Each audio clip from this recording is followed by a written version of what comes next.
At makakasama natin ngayong gabi ang dalawa sa kanila. Andito si Arvin Asintado Chan na makakalaban ng URCC Light Heavyweight Champion na si Chris Hoffman sa isang grudge match. Kasama din natin si MJ Hambalos Abrilio na lalabanan si Eddie Balong Estrada. So guys, magandang gabi at salamat nandito kayo sa The Score. So MJ, tatanungin ko muna, no, bakit ba Hambalos? At paki-educate naman kami, ano ba itong Yao Yan? Actually, ang Yao Yan is tinalaga ito noong 1972 ni Grandmaster 1972? Ni Napoleon Fernandez. Isa sa mga Grandmaster talaga nag-Yao Yan. Then, kaya ako tinawag na Hambalos kasi bukod sa suntok ang ginagamit ko, gumagamit din ako ng forearm strike. Yes. Okay. So parang gumagamit kami ng visualize of our knees. Okay. So yan tinawag ako. Yes. Okay. So hindi lang puro suntok ang ginagamit ko, pati braso. So doon ako tinawag na Hambalos. Yes. So kung si MJ Hambalos, ang kanyang katabi naman si Arvin Chan, Asintado. Asintado. Ano ba ang origin ng iyong moniker na Asintado, Arvin? Yun sir, kasi pinangalan rin sa akin ng mga tao yun. Kasi nung amateur days ko, tapos yung ibang stand-up game ko, yun talaga, pag nakatama ako ng isang beses, may nalalaglag talaga. Ang asintado kasi ang ibig sabihin nun, accurate. Di ba? Now, ikaw ay lalaban sa main event kontra Chris Hoffman at klaruhin lang natin, hindi nakataya ang light heavyweight championship belt ni Chris Hoffman kasi catch weight kayo, 189.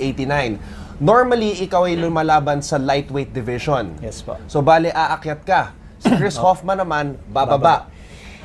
Ano ang magiging epekto sa laro mo knowing na aakyat ka at si Chris Hoffman naman, bababa ng timbang para lumaban dito sa 189? Para sa akin po, kasi may mga nagsasabi na babagal daw. Ganun. Pero may mga solusyon naman po dyan eh. Pati nag-i-ensayo rin kami ng mini-maintain namin yung speed. Pati hindi naman po nakaka-apekto, lalo na yung sabi nila na pag tumaas ng timbang, ano daw yung hangin. Mas okay nga ngayon kasi unlike before, na pag nag-cut weight kami, alam naman ng lahat ng fighter na yun ang pinakamahirap na stage ng mga fighter. Yung nagka-cut weight hanggang 2 weeks or 3 weeks nagka-cut weight. So ngayon, ano lang, anong gusto ko kainin, kakainin ko. Wala akong ang ginagawa ko lang, magpapalakas ako, magpapahangin, mag-ensayo. Yun, hindi ko na wino-worry yung cut weight ko. Okay. So, mapunta naman tayo ngayon, MJ, no? So, kakalaban natin si Balong. Yes. So, pag-usapan naman natin, paano ba to nag-originate? Paano ba to, nag-catch weight din ba kayo? Or actually, hindi. Kasi parehas kaming nasa division namin. Okay. So, isa sa kami sa mga nakataya from the title shot. So, may ranking strawweight ang division natin. Yes. From pinweight or strawweight. So, una pa lang, so yun, kasi actually ako yung nauna sa kanya bago pumasok sa professional ng URCC. Okay. So direkta po kami, just in case talaga, hindi talaga magkalabo na magkatapat kami dalawa. Dahil sa magka-division kami. Either ka-Brad ko siya, Yao Yan ko siya. So talagang kami magtatayap dalawa. Same ba kayo ng, kasi ang Yao Yan meron yung mga iba't ibang klaseng, actually, yung sa Yao Yan forearm strike, alos iisa lang yung discipline, yung forearm strike. Okay. So ang pinagkaibahan ko lang namin sa kanila is talaga yung ground game namin within wrestling. Okay. Kasi nag-a-adapt lang kami. Hindi kami nag-a-adapt from the ground or submission and striking. Nag-a-adapt din kami for wrestling. Okay. Para just in case, para mai-adapt namin yung pasok namin yung ground and pound. Then secondary, pwede kami makakuha ng submission. So, Arvin, pag-usapan natin itong laban mo kontra kay Chris. After ng laban niya, kontra kay Kaloy Badurian na isa sa mga hinahangaan mo, ano yung mga sinabi mong komento para masabi ng URC na okay na laban to? Arvin Chan, Asintado kontra the Hitman Chris Hoffman. Yun po. Kasi narinig ko na yun, napanood ko rin na nag-champion siya. Tapos inisip-isip ko, kung hindi naman na-injured yung si Kaloy, kasi yun nga, sinabi ko na isa rin yun sa hinahangaan ko since dati pa. Hindi naman po talaga magcha-champion kasi napanood naman ng taong bayan yun eh. Pati yung record niya sa pro, puro po baguhan yung ano. So ako, sinabi sa akin na, sabi ko kaya ko to. So nag-ano ako sa matchmaker pati kay Sir Alvin. Sir, pwede ko naman siyang angatan eh. So, Tapos, ano magiging game plan mo kontra kay Chris Hoffman? At paano mo nasabi na gusto ko bigyan ng challenge itong si The Hitman? Narinig ko po na sabi niya papatulugin niya daw ako. Okay. Okay, so big words yun ha, mula kay Hoffman. Hindi pa ho nangyayari sa akin yun. Okay. To see is to believe. Yes, yun ang mangyayari. So, yun, bakit natin hindi subukan, di ba? Tama. Nagprepara ako ng maayos, as in nagprepara ako kasi ayoko ring mapahiya. Tama. Kasi syempre akong may gusto nito eh. Gusto ko siya subukan. As a light heavyweight champion ng URCC, a-accept siya. Hindi siya pwedeng umano.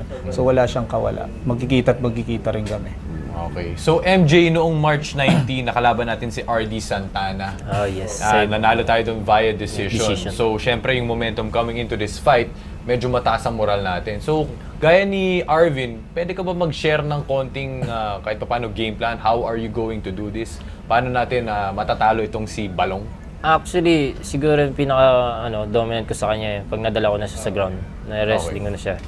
So, pagdating sa striking, actually talagang pares kami ng momento sa striking na ibibigay namin. Pero ang pinaka game plan ko sa X-factor ko sa may takedown ko siya. Okay. So, doon may labas ko yung tinatawag na ground and pound. Okay. May sisigaw ng mga taon manonood sa akin yung Hambalos. Kasi doon talaga ako naglalaro. O doon ako kinilala. Migs, gusto ko lang balikan yung sinabi ni Arvin sa atin, yung ibinahagi niya sa atin na patutulugin daw siya ni Chris Hoffman. Ano naman ang sagot mo doon sa mabigat na mensahe na sinabi ni Chris Hoffman sa'yo? Yun po kung tatama siya. Okay. Yun naman ang inaano Yun ko. muna ang first step no? Pero yung game plan mo, ano sa tingin mo ang magiging takbo ng laban? Will it be a stand-up fight o may posibilidad ba na pupunta sa ground ang laban? Mas maganda po kung sa stand-up talaga. Pati alam ko naman yung game plan eh.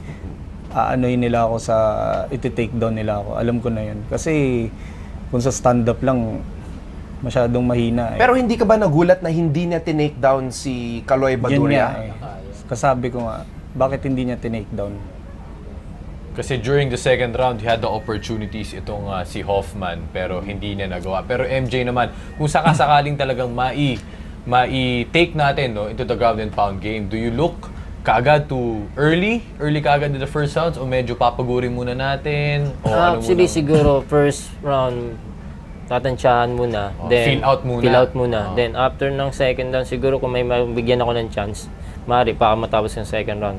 Pero hindi ko masasabi na matatapos ko agad kasi matigas din si Balong. Tama. Pero are you looking kahit paano to make a decision o gusto mo kaagad? Actually, kung may pagpapala rin, sana makuha ko ng Kung may pagkakataon. may pagkakataon, makuha ko agad sa second round by TKO o submission. Pero si Balong din kasi medyo aral din sa submission. So, pinanaktis ko rin talaga yung for defense lalo sa putlock, yun ang isa sa mga special niya. So match na match talaga kayo ni Yes, Balong. ni Balong. Na-feel ko talaga na si MJ, respetado niya itong si Eddie kasi- Balong. At nabasa ko rin, Arvin, na respetado mo rin naman si Chris Hoffman. It's just that feeling mo na pwede mo pa siyang bigyan ng mas mabigat na challenge kumpara sa mga nakalaban niya. Yes po. Okay, sa lahat ng mga nanonood ngayon, pwede nyong imbitahin sila na manood ng laban nyo sa June 25 sa Valkyrie URCC Fight Night. Ang kauna-unahang URCC Fight Night. Yes. Sige, MJ, una ka. Sa mga manonood, lalo sa mga fans ko, sa mga nakakilala sa akin. So, sasuportahan nyo kung itong URCC 25, gaganapin sa Taguig sa Valkyrie. So, ibibigay namin yung best lalo sa buong Yaoyan Industrial na magiging big fight. Most exciting fight to against Yaoyan Buhawi and Yaoyan Kampilan. Yun lang po. Salamat. Arvin? Sa mga kapamilya ko po, pati sa mga kababayan ko sa Zamboanga at Dumaguete, ito na po, hinihintay nyo, June 25, URCC Fight Night sa Valkyrie. At ipapalabas rin po siya sa ABS-CBN. Dito lang sa ABS-CBN Sports in Action. Arvin, congratulations. Main event, laban ka. MJ, kita-kit sa Valkyrie. Good luck, guys. Good luck. Kikitahin namin kayo doon.